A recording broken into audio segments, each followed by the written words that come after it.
তুমি ভাবছো আমি তো বিবেকানন্দ স্কলারশিপ পাচ্ছি না, তাহলে আমার কাছে কি উপায়?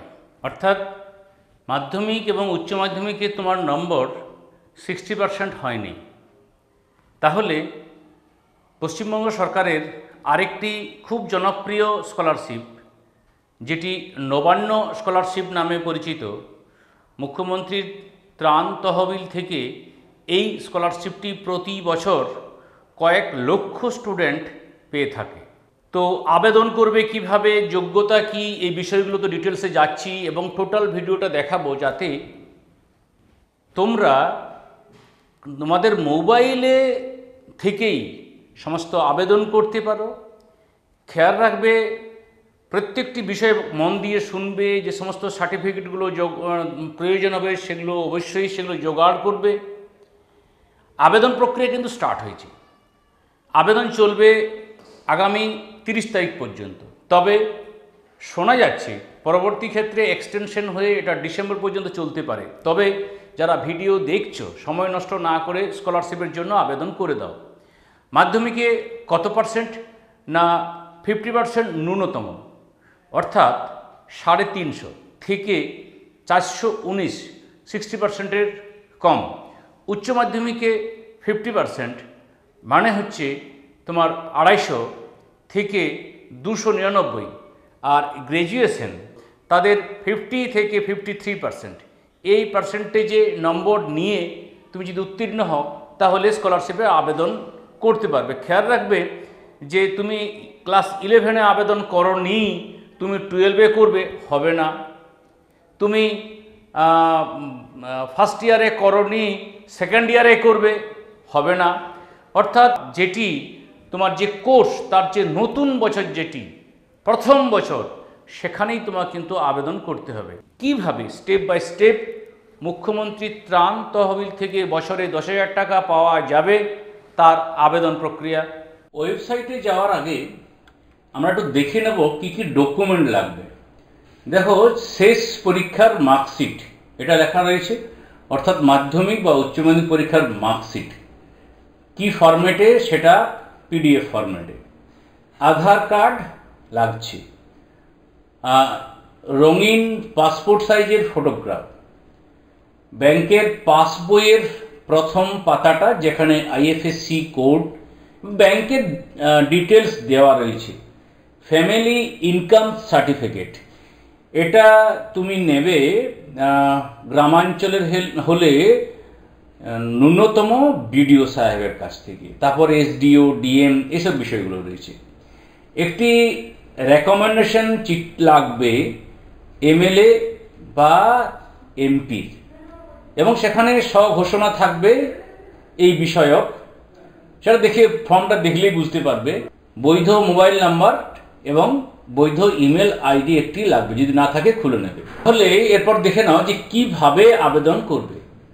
খেয়াল রাখবে যে আগে, অর্থাৎ 2023-এর আগে এটা অফলাইনে করতে হতো, কিন্তু গত বছর থেকে নতুন পোর্টাল চালু হয়েছে। সমস্ত রকম আবেদন প্রক্রিয়া, ভেরিফিকেশনের কাজ অনলাইনে হচ্ছে। সেটা অবশ্যই chief minister relief fund scholarship online পোর্টালের মাধ্যমে।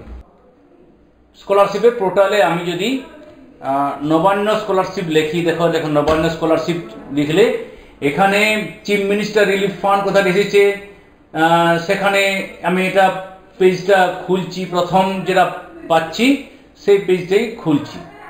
তো সেই পেজটাতে দেখো financial assistance for education and health, দুটো বিষয়ে দেওয়া হয়, এডুকেশনের উপরে এবং হেলথের উপরে। আমার বাম দিকের পার্টটি হচ্ছে financial assistant for the education, এখানে apply for financial assistant education. এরপরে তোমার এখানে সাইন আপ করতে হবে, যেহেতু তুমি নতুন। আর যদি তুমি পুরানো হও, তাহলে তোমাকে লগ ইন করতে হবে যে নাম্বার দিয়ে রেজিস্ট্রেশনটা হয়েছে। তাহলে সাইন আপ করার জন্য তুমি এই পেজে গেলে, এই পেজে তোমাকে মোবাইল নাম্বার দিতে হবে, এবং এই মোবাইল নাম্বারে একটা OTP আসবে। এই OTP 6 ডিজিটের OTP আসবে মোবাইল নাম্বারে। সেই OTPটা তোমাকে এখানে বসাতে হবে। ওই OTPটা বসানোর পর সাবমিট করবে। সাবমিট করলে নিউ পাসওয়ার্ড, অর্থাৎ তোমাকে এখানে একটা পাসওয়ার্ড দিতে হবে, অবশ্যই upper case, lower case, special character এইসব দিয়ে মিনিমাম 8 ডিজিটের একটা তুমি পাসওয়ার্ড ব্যবহার করবে। 8 থেকে 15টি ক্যারেক্টার, সেখানে কি কি থাকছে, ক্যাপিটাল লেটার থাকবে, নাম্বার থাকবে, স্পেশাল ক্যারেক্টার মানে অর্থাৎ তুমি হ্যাশ চিহ্ন হোক, জিজ্ঞাসা চিহ্ন হোক, @ হোক, এই যে চিহ্নগুলো এগুলো থাকবে, সেটা দুবার আবার এখানে পাসওয়ার্ড সেখানে করতে হবে। আবার এই যে ক্যাপচাটি আছে, সিকিউরিটি কোড, এই ক্যাপচাটি তোমাকে এখানে বসাতে হবে, এখানে তারপর দিলেই সাইন আপ হবে। পুনরায় আবার প্রথম পেজে যাবে, পুনরায় সেম জায়গায় এলাম, অর্থাৎ যেখানে অ্যাপ্লাই ফর ফাইন্যান্সিয়াল অ্যাসিস্ট্যান্ট এডুকেশনের জন্য যে মোবাইল নাম্বারটি রেজিস্ট্রেশন করা হয়েছিল সেই মোবাইল নাম্বারটি পুট করতে হচ্ছে, এবং যে পাসওয়ার্ডটি দেওয়া হয়েছিল সেই পাসওয়ার্ডটি দিতে হচ্ছে, অর্থাৎ পাসওয়ার্ডটি ভালো করে মনে রাখতে হচ্ছে বা খাতায় লিখে রাখবে, মনে করার থেকে খাতায় লিখে রাখা ভালো।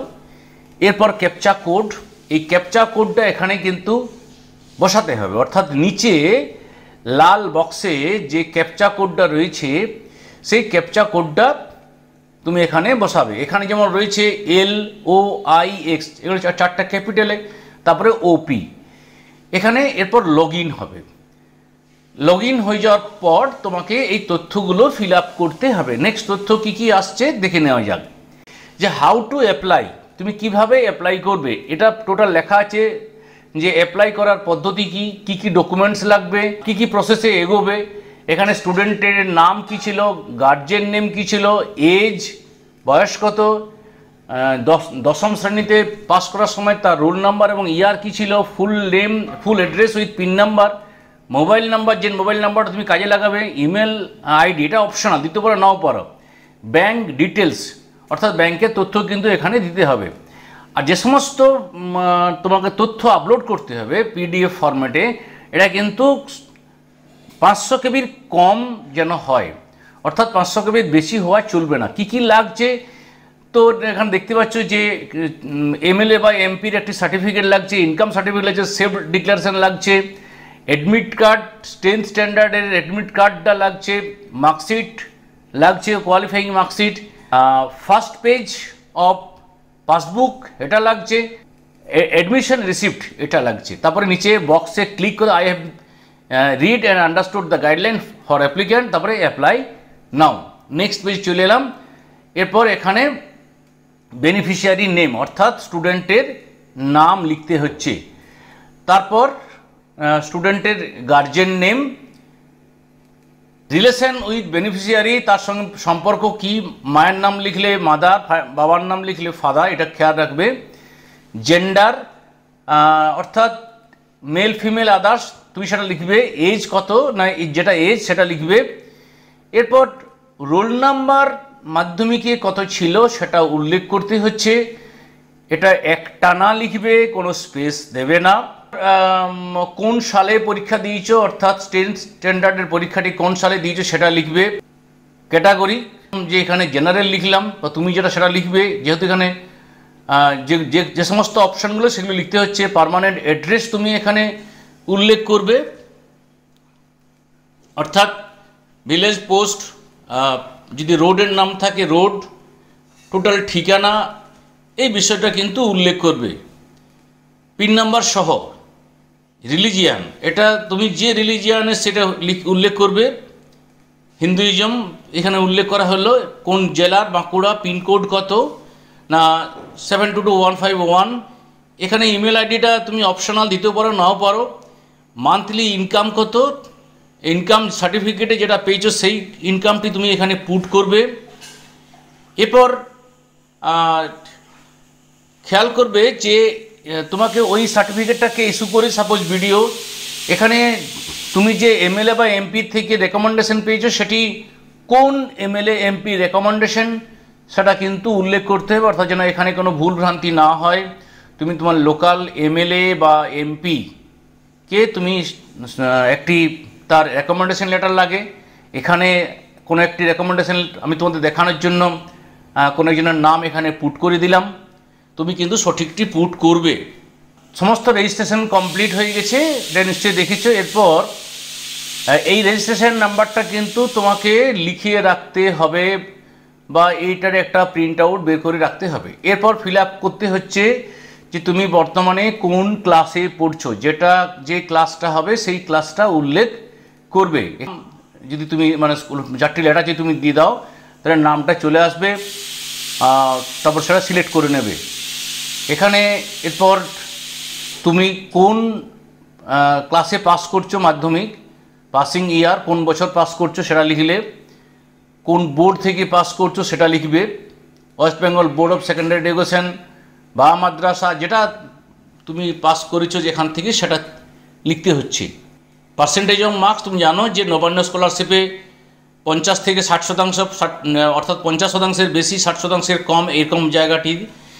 এখানে ব্যাংকের নেম, যে ব্যাংকের তুমি থ্রু দিয়ে টাকাটা নিতে চাইছো সে ব্যাংকের নাম, ব্যাংকের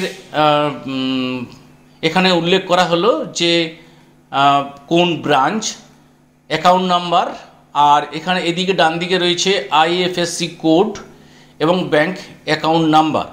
তোমার সঠিক ব্যাংক অ্যাকাউন্ট নাম্বারটা এখানে পুট করবে। ডান দিকে দেখার তথ্য রয়েছে যে এখানে তুমি কন্যাশ্রী পাও কিনা, এই দুটো কিন্তু তোমার নো করতে হবে। নো করলে পরেই তোমাকে পরের পেজে যেতে দেবে, আদারওয়াইজ না। এরপর সাবমিট করা হলো। সাবমিট করার পরে তুমি খেয়াল রাখো যে এখানে যে বিষয়গুলো লেখা রয়েছে এই সমস্ত ফাইলগুলো কিন্তু আপলোড করতে হবে। কি ফরম্যাটে না, পিডিএফ ফরম্যাটে আপলোড করতে হবে, এটা কিন্তু মাথায় রাখবে। সমস্ত ফাইলগুলো সাবমিট হওয়ার পর আমি যদি এখানে সাবমিট লিখে দিই তোমাকে দেখতে পাবে যে কি কি সাবমিট করতে হয়েছে। যখনই এই 3 নম্বর ডকুমেন্টস আপলোড ফাইন্যান্সিয়াল সাবমিট এটা যখন হয়ে যাবে তখন তোমার ফর্ম ফিল আপটি কমপ্লিট হবে।